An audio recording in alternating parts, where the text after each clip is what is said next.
Good evening and welcome to my channel. Tonight we'll be continuing our story of Dracula by Bram Stoker. Chapter 12, Dr. Seward's Diary, September 18th.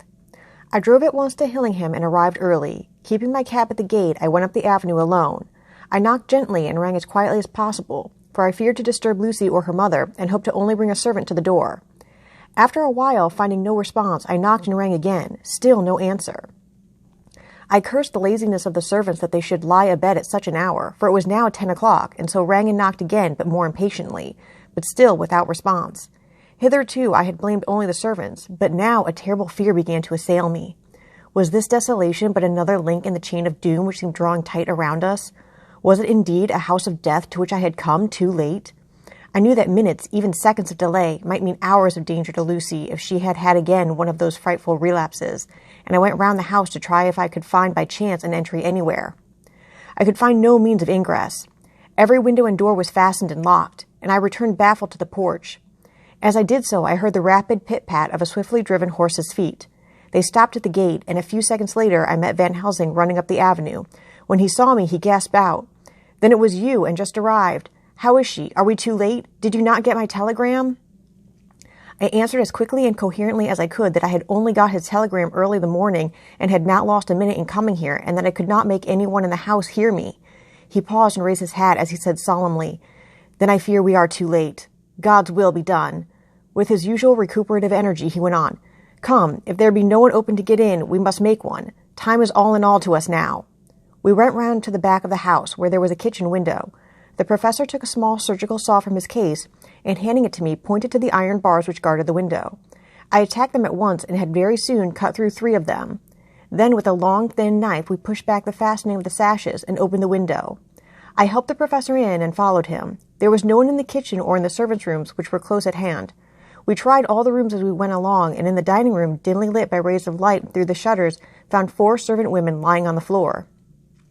There was no need to think them dead, for their stertorous breathing and the acrid smell of laudanum in the room left no doubt as to their condition. Van Helsing and I looked at each other, and as we moved away, he said, "We can attend to them later." Then we ascended to Lucy's room. For an instant or two we paused at the door to listen, but there was no sound that we could hear. With white faces and trembling hands, we opened the door gently and entered the room. How shall I describe what we saw? On the bed lay 2 women, Lucy and her mother. The latter lay farthest in, and she was covered with a white sheet, the edge of which had been blown back by the draught through the broken window, showing the drawn, white face with a look of terror fixed upon it. By her side lay Lucy, with face white and still more drawn. The flowers which had been round her neck were found upon her mother's bosom, and her throat was bare, showing the 2 little wounds which we had noticed before, but looking horribly white and mangled. Without a word, the professor bent over the bed, his head almost touching poor Lucy's breast. Then he gave a quick turn of his head, as of one who listens, and leaping to his feet, he cried out to me, "It is not yet too late. Quick, quick, bring the brandy." I flew downstairs and returned with it, taking care to smell and taste it, lest it, too, were drugged like the decanter of sherry which I found on the table. The maids were still breathing, but more restlessly, and I fancied that the narcotic was wearing off. I did not stay to make sure, but returned to Van Helsing. He rubbed the brandy, as on another occasion, on her lips and gums and on her wrists and the palms of her hands. He said to me, "I can do this, all that can be at the present. You go wake those maids, flick them in the face with a wet towel and flick them hard. Make them get heat and fire and a warm bath. This poor soul is nearly as cold as that beside her. She will need to be heated before we can do anything more." I went at once and found little difficulty in waking 3 of the women. The 4th was only a young girl, and the drug had evidently affected her more strongly, so I lifted her on the sofa and let her sleep. The others were dazed at first, but as remembrance came back to them, they cried and sobbed in a hysterical manner. I was stern with them, however, and would not let them talk. I told them that one life was bad enough to lose, and that if they delayed, they would sacrifice Miss Lucy. So, sobbing and crying, they went about their way, half clad as they were, and prepared fire and water. Fortunately, the kitchen and boiler fires were still alive, and there was no lack of hot water. We got a bath and carried Lucy out as she was and placed her in it. Whilst we were busy chafing her limbs, there was a knock at the hall door. One of the maids ran off, hurried on some more clothes, and opened it. Then she returned and whispered to us that there was a gentleman who had come with a message from Mr. Holmwood. I bade her simply tell him that he must wait, for we could see no one now. She went away with the message, and engrossed with our work, I clean forgot all about him. I never saw in all my experience the professor work in such deadly earnest. I knew, as he knew, that it was a stand-up fight with death, and in a pause told him so. He answered me in a way that I did not understand, but with the sternest look that his face could wear. If that were all, I would stop here where we are now and let her fade away into peace, for I see no light in life over her horizon. He went on with his work with, if possible, renewed and more frenzied vigor. Presently, we both began to be conscious that the heat was beginning to be of some effect. Lucy's heart beat a trifle more audibly to the stethoscope, and her lungs had a perceptible movement. Van Helsing's face almost beamed, and as we lifted her from the bath and rolled her in a hot sheet to dry her, he said to me, "The first gain is ours. Check to the king." We took Lucy into another room, which had by now been prepared, and laid her in bed and forced a few drops of brandy down her throat. I noticed that Van Helsing tied a soft silk handkerchief round her throat. She was still unconscious, and quite as bad as, if not worse than, we had ever seen her. Van Helsing called in one of the women and told her to stay with her and not take her eyes off her till we returned, and then beckoned me out of the room. "We must consult as to what is to be done," he said as we descended the stairs. In the hall, he opened the dining-room door, and we passed in, he closing the door carefully behind him. The shutters had been opened, but the blinds were already down, with that obedience to the etiquette of death which the British woman of the lower classes always rigidly observes. The room was therefore dimly dark. It was, however, light enough for our purposes. Van Helsing's sternness was somewhat relieved by a look of perplexity. He was evidently torturing his mind about something, so I waited for an instant, and he spoke. "What are we to do now? Where are we to turn for help? We must have another transfusion of blood, and that soon, or that poor girl's life won't be worth an hour's purchase. You are exhausted already. I am exhausted too. I fear to trust those women, even if they would have courage to submit. What are we to do for someone who will open his veins for her?" "What's the matter with me, anyhow?" The voice came from the sofa across the room, and his tones brought relief and joy to my heart, for they were those of Quincy Morris. Van Helsing started angrily at the first sound, but his face softened, and a glad look came into his eyes as I cried out, "Quincy Morris," and rushed towards him with outstretched hands. "What brought you here?" I cried as our hands met. "I guess art is the cause." He handed me a telegram. "Have not heard from Seward for 3 days, and am terribly anxious. Cannot leave. Father still in same condition. Send me word how Lucy is. Do not delay. Holmwood." I think I came just in the nick of time. You know you have only to tell me what to do. Van Helsing strode forward and took his hand, looking him straight in the eyes as he said, "A brave man's blood is the best thing on this earth when a woman is in trouble. You're a man, and no mistake. Well, the devil may work against us for all he's worth, but God sends us men when we want them." Once again we went through that ghastly operation. I have not the heart to go through with the details. Lucy had got a terrible shock, and it told on her more than before, for though plenty of blood went into her veins, her body did not respond to the treatment as well as on the other occasions. Her struggle back into life was something frightful to see and hear. However, the action of both heart and lungs improved, and Van Helsing made a subcutaneous injection of morphia as before, and with good effect. Her faint became a profound slumber. The professor watched whilst I went downstairs with Quincy Morris and sent one of the maids to pay off one of the cabmen who were waiting. I left Quincy lying down after having a glass of wine and told the cook to get ready a good breakfast. Then a thought struck me, and I went back to the room where Lucy now was. When I came softly in, I found Van Helsing with a sheet or two of notepaper in his hand. He had evidently read it and was thinking it over as he sat with his hand to his brow. There was a look of grim satisfaction in his face, as of one who has had a doubt solved. He handed me the paper, saying only, "It dropped from Lucy's breast when we carried her to the bath." When I had read it, I stood looking at the professor, and after a pause asked him, "In God's name, what does it all mean? Was she or is she mad, or what sort of horrible danger is it?" I was so bewildered that I did not know what to say more. Van Helsing put out his hand and took the paper, saying, "Do not trouble about it now. Forget it for the present. You shall know and understand it all in good time, but it will be later. And now what is it that you came to me to say?" This brought me back to the fact, and I was all myself again.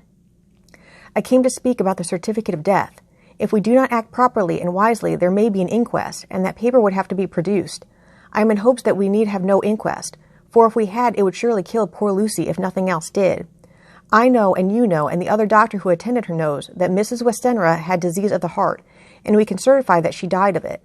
Let us fill up the certificate at once, and I shall take it myself to the registrar and go on to the undertaker. Good, oh my friend John, well thought of. Truly, Miss Lucy, if she be sad in the foes that beset her, is at least happy in the friends that love her. 1, 2, 3, all open their veins for her, besides one old man. Ah, yes, I know, friend John, I am not blind. I love you all the more for it. Now go."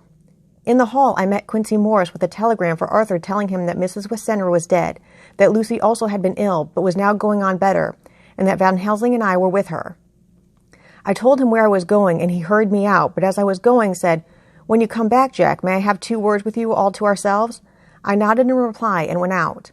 I found no difficulty about the registration and arranged with the local undertaker to come up in the evening to measure for the coffin and to make arrangements.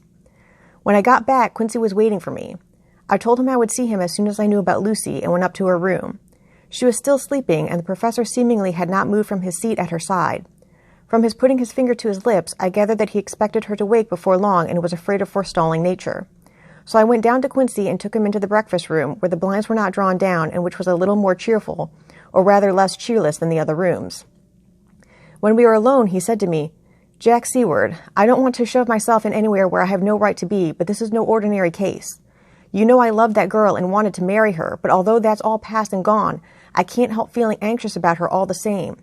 What is it that's wrong with her? The Dutchman, and a fine old fellow he is, I can see that, said that time you two came into the room that you must have another transfusion of blood, and that both you and he were exhausted. Now I know well that you medical men speak in camera, and that a man must not expect to know what they consult about in private. But this is no common matter, and whatever it is, I have done my part. Is not that so?" "That's so," I said, and he went on. "I take it that both you and Van Helsing had done already what I did today. Is not that so?" "That's so. And I guess Art was in it too. When I saw him 4 days ago down at his own place, he looked queer. I have not seen anything pulled down so quick since I was on the Pampas and had a mare that I was fond of go to grass all in a night. One of those big bats that they call vampires had got at her in the night, and what with his gorge and the vein left open, there wasn't enough blood in her to let her stand up, and I had to put a bullet through her as she lay. Jack, if you may tell me without betraying confidence, Arthur was the first, is not that so?" As he spoke, the poor fellow looked terribly anxious. He was in a torture of suspense regarding the woman he loved, and his utter ignorance of the terrible mystery which seemed to surround her intensified his pain. His very heart was bleeding, and it took all the manhood of him, and there was a royal lot of it too, to keep him from breaking down. I paused before answering, for I felt that I must not betray anything which the professor wished kept secret, but already he knew so much, and guessed so much, that there could be no reason for not answering. So I answered in the same phrase, "That's so." "And how long has this been going on?" "About 10 days. 10 days! Then I guess, Jack Seward, that poor pretty creature that we all love has had put into her veins in that time the blood of 4 strong men. Man alive, her whole body wouldn't hold it." Then coming close to me, he spoke in a fierce half whisper. "What took it out?" I shook my head. "That," I said, "is the crux. Van Helsing is simply frantic about it, and I am at my wit's end. I can't even hazard a guess. There has been a series of little circumstances which have thrown out all our calculations as to Lucy being properly watched. But these shall not occur again. Here we stay until all be well or ill." Quincy held out his hand. "Count me in," he said. "You and the Dutchman will tell me what to do, and I'll do it." When she woke late in the afternoon, Lucy's first movement was to feel in her breast, and to my surprise produced the paper which Van Helsing had given me to read. The careful professor had replaced it where it had come from, lest on waking she should be alarmed. Her eye then lit on Van Helsing and on me too, and gladdened. Then she looked around the room, and seeing where she was, shuddered, and she gave a loud cry, and put her poor thin hands before her pale face. We both understood what that meant, that she had realized to the full her mother's death, so we tried what we could to comfort her. Doubtless sympathy eased her somewhat, but she was very low in thought and spirit, and wept silently and weakly for a long time. We told her that either or both of us would now remain with her all the time, and that seemed to comfort her. Towards dusk she fell into a doze. Here a very odd thing occurred. While still asleep, she took the paper from her breast and tore it in two. Van Helsing stepped over and took the pieces from her. All the same, however, she went on with the action of tearing, as though the material were still in her hands. Finally, she lifted her hands and opened them as though scattering the fragments. Van Helsing seemed surprised, and his brows gathered as if in thought, but he said nothing. September 19th. All last night she slept fitfully, being always afraid to sleep and something weaker when she woke from it. The professor and I took it in turns to watch, and we never left her for a moment unattended. Quincy Morris said nothing about his intention, but I knew that all night long he patrolled round and round the house. When the day came, its searching light showed the ravages in poor Lucy's strength. She was hardly able to turn her head, and the little nourishment which she could take seemed to do her no good. At times she slept, and both Van Helsing and I noticed the difference in her between sleeping and waking. Whilst asleep she looked stronger, although more haggard, and her breathing was softer. Her open mouth showed the pale gums drawn back from the teeth, which thus looked positively longer and sharper than usual. When she woke, the softness of her eyes evidently changed the expression, for she looked her own self, although a dying one. In the afternoon she asked for Arthur, and we telegraphed for him. Quincy went off to meet him at the station. When he arrived, it was nearly 6 o'clock, and the sun was setting full and warm, and the red light streamed in through the window and gave more color to the pale cheeks. When he saw her, Arthur was simply choking with emotion, and none of us could speak. In the hours that had passed, the fits of sleep or the comatose condition that passed for it had grown more frequent, so that the pauses when conversation was possible were shortened. Arthur's presence, however, seemed to act as a stimulant. She rallied a little and spoke to him more brightly than she had done since we arrived. He, too, pulled himself together and spoke as cheerily as he could so that the best was made of everything. It was now nearly 1 o'clock, and he and Van Helsing are sitting with her. I'm to relieve them in a quarter of an hour, and I'm entering this on Lucy's phonograph. Until 6 o'clock they are to try to rest. I fear that tomorrow will end our watching, for the shock has been too great. The poor child cannot rally. God help us all. Letter, Mina Harker to Lucy Westenra, unopened by her. September 17th. My dearest Lucy, it seems an age since I heard from you, or indeed since I wrote. You will pardon me, I know, for all my faults when you have read all my budget of news. Well, I got my husband back all right. When we arrived at Exeter, there was a carriage waiting for us, and in it, though he had an attack of gout, Mr. Hawkins. He took us to his house, where there were rooms for us all nice and comfortable, and we dined together. After dinner, Mr. Hawkins said, My dears, I want to drink your health and prosperity, and may every blessing attend you both. I know you both from children, and have with love and pride seen you grow up. Now I want you to make your home here with me. I have left to me neither chick nor child, all are gone, and in my will I have left you everything. I cried, Lucy dear, as Jonathan and the old man clasped hands. Our evening was a very, very happy one.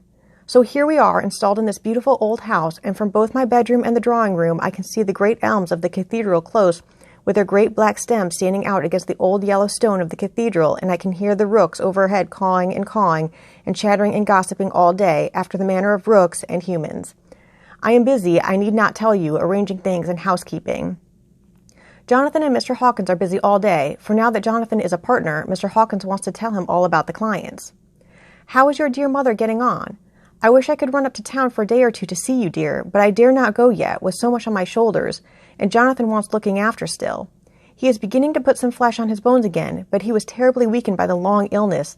Even now he sometimes starts out of his sleep in a sudden way and awakes all trembling until I can coax him back to his usual placidity.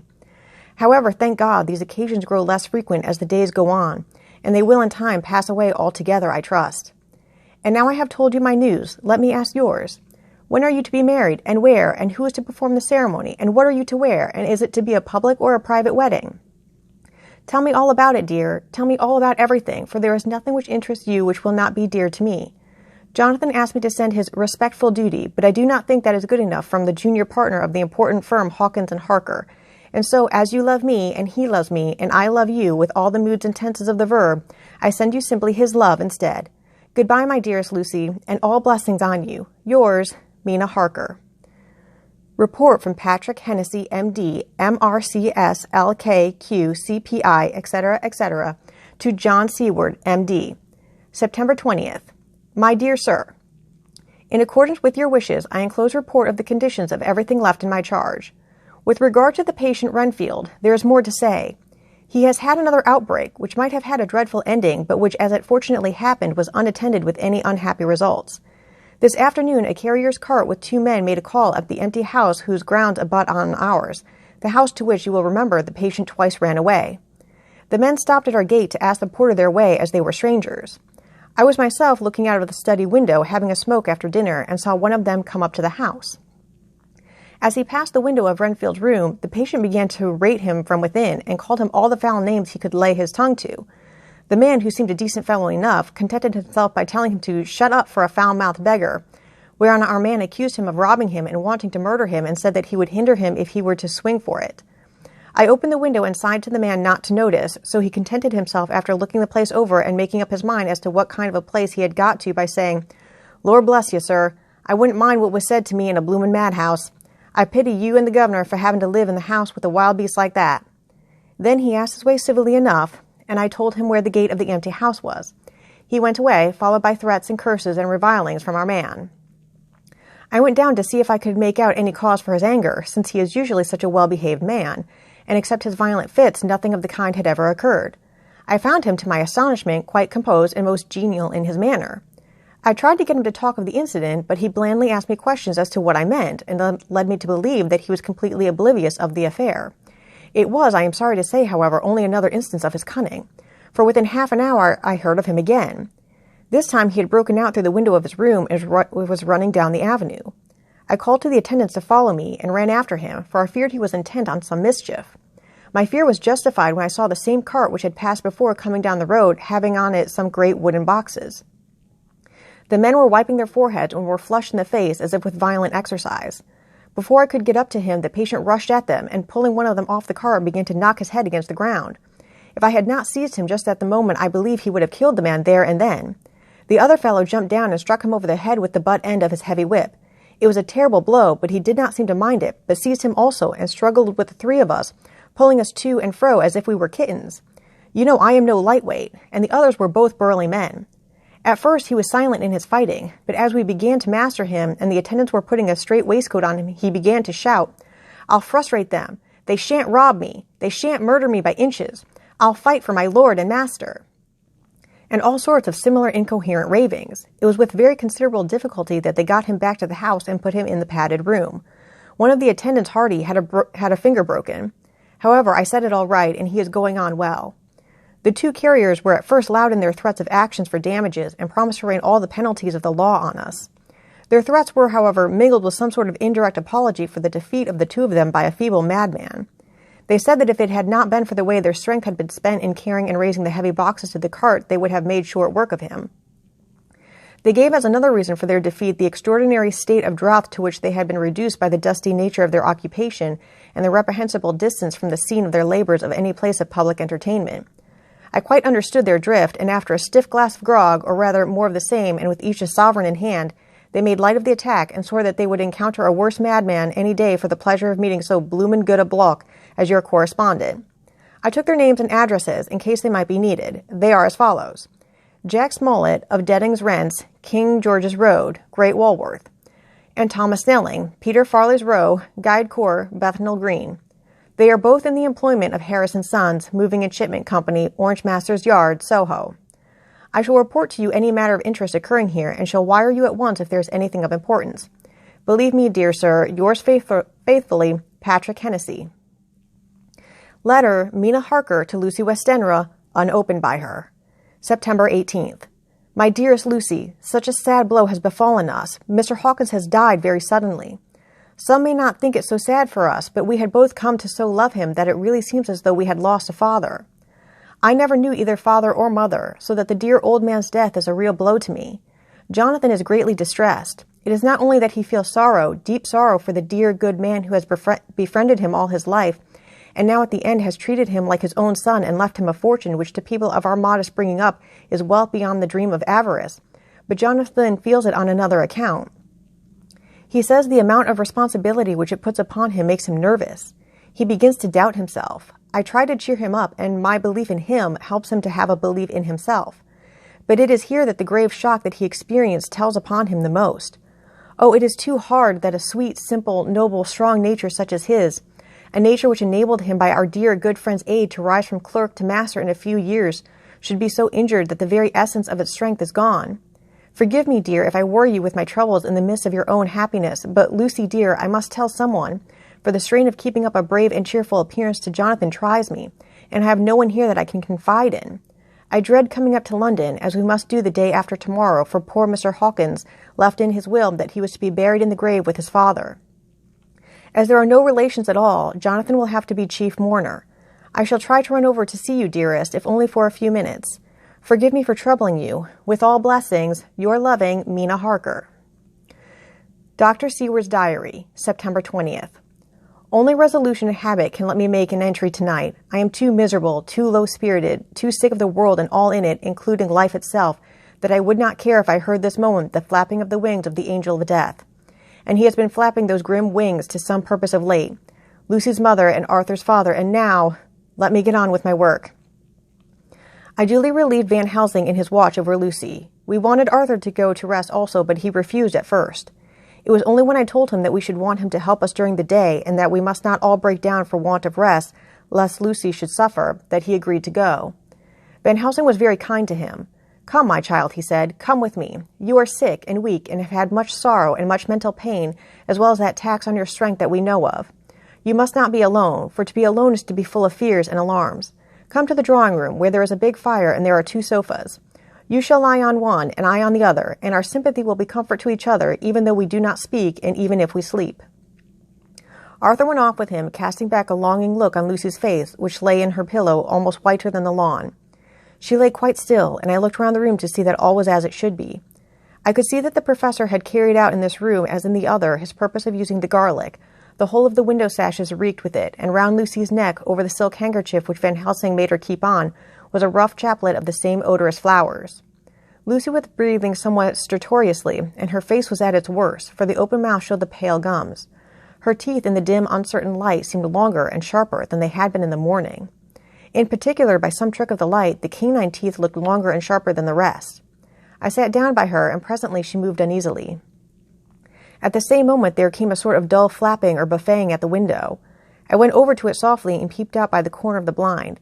There was a full moonlight, and I could see that the noise was made by a great bat, which wheeled round, doubtless attracted by the light, although so dim, and every now and again struck the window with its wings. When I came back to my seat, I found that Lucy had moved slightly, and had torn away the garlic flowers from her throat. I replaced them as well as I could, and sat watching her. Presently she woke, and I gave her food, as Van Helsing had prescribed. She took but a little, and that languidly. There did not seem to be with her now the unconscious struggle for life and strength that had hitherto so marked her illness. It struck me as curious that the moment she became conscious she pressed the garlic flowers close to her. It was certainly odd that whenever she got into that lethargic state, with the stertorous breathing, she put the flowers from her, but that when she waked she clutched them close. There was no possibility of making any mistake about this, for in the long hours that followed she had many spells of sleeping and waking, and repeated both actions many times. At 6 o'clock Van Helsing came to relieve me. Arthur had then fallen into a doze, and he mercifully let him sleep on. When he saw Lucy's face, I could hear the hissing indrawn of his breath, and he said to me in a sharp whisper, "Draw up the blind. I want light." Then he went down, and with his face almost touching Lucy's, examined her carefully. He removed the flowers and lifted the silk handkerchief from her throat. As he did so, he started back, and I could hear his ejaculation, "Mein Gott," as it was smothered in his throat. I bent over and looked too, and as I noticed, some queer chill came over me. The wounds on the throat had absolutely disappeared. For fully 5 minutes Van Helsing stood looking at her, with his face at its sternest. Then he turned to me and said calmly, "She is dying. It will not be long now. It will be much different, mark me, whether she dies conscious or in her sleep. Wake that poor boy, and let him come and see the last. He trusts us, and we have promised him." I went to the dining room and waked him. He was dazed for a moment, but when he saw the sunlight streaming in through the edges of the shutters, he thought he was late, and expressed his fear. I assured him that Lucy was still asleep, but told him as gently as I could that both Van Helsing and I feared that the end was near. He covered his face with his hands and slid down on his knees by the sofa, where he remained perhaps a minute with his head buried, praying whilst his shoulders shook with grief. I took him by the hand and raised him up. "Come," I said, "my dear old fellow, summon all your fortitude. It will be best and easiest for her." When we came into Lucy's room, I could see that Van Helsing had, with his usual forethought, been putting matters straight and making everything look as pleasing as possible. He had even brushed Lucy's hair, so that it lay on the pillow in its usual sunny ripples. When we came into the room, she opened her eyes, and seeing him, whispered softly, "Arthur, oh my love, I am so glad you have come." He was stooping to kiss her when Van Helsing motioned him back. "No," he whispered, "not yet. Hold her hand. It will comfort her more." So Arthur took her hand and knelt beside her, and she looked her best, with all the soft lines matching the angelic beauty of her eyes. Then gradually her eyes closed, and she sank to sleep. For a little bit her breast heaved softly, and her breath came and went like a tired child's. And then, insensibly, there came the strange change which I had noticed in the night. Her breathing grew stertorous, the mouth opened, and the pale gums, drawn back, made the teeth look longer and sharper than ever.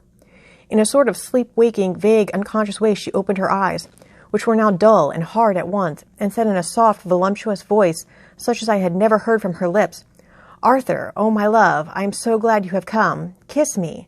Arthur bent eagerly over to kiss her, but at that instant Van Helsing, who like me had been startled by her voice, swooped upon him, and catching him by the neck with both hands, dragged him back with a fury of strength which I never thought he could have possessed, and actually hurled him almost across the room. "Not for your life," he said, "not for your living soul and hers," and he stood between them like a lion at bay. Arthur was so taken aback that he did not for a moment know what to do or say, and before any impulse of violence could seize him, he realized the place and the occasion, and stood silent, waiting. I kept my eyes fixed on Lucy, as did Van Helsing, and we saw a spasm as of rage flit like a shadow over her face, The sharp teeth champed together. Then her eyes closed and she breathed heavily. Very shortly after she opened her eyes in all their softness, and putting out her poor, pale, thin hand, took Van Helsing's great brown one. Drawing it to her, she kissed it. "My true friend," she said in a faint voice, but with untellable pathos. "My true friend and his. Oh, guard him and give me peace." "I swear it," he said solemnly, kneeling beside her and holding up his hand as one who registers an oath. Then he turned to Arthur and said to him, "Come, my child, take her hand in yours and kiss her on the forehead, and only once." Their eyes met instead of their lips, and so they parted. Lucy's eyes closed, and Van Helsing, who had been watching closely, took Arthur's arm and drew him away. And then Lucy's breathing became stertorous again, and all at once it ceased. "It is all over," said Van Helsing. "She is dead." I took Arthur by the arm and led him away to the drawing room, where he sat down and covered his face with his hands, sobbing in a way that nearly broke me down to see. I went back to the room and found Van Helsing looking at poor Lucy, and his face was sterner than ever. Some change had come over her body. Death had given back part of her beauty, for her brow and cheeks had recovered some of their flowing lines. Even the lips had lost their deadly pallor. It was as if the blood, no longer needed for the working of the heart, had gone to make the harshness of death as little rude as might be. We thought her dying while she slept, and sleeping when she died. I stood beside Van Helsing and said, well, poor girl, there is peace for her at last. It is the end." He turned to me and said with grave solemnity, "Not so, alas, not so. It is only the beginning." When I asked him what he meant, he only shook his head and answered, "We can do nothing as yet. Wait and see." Thus ends Chapter 12.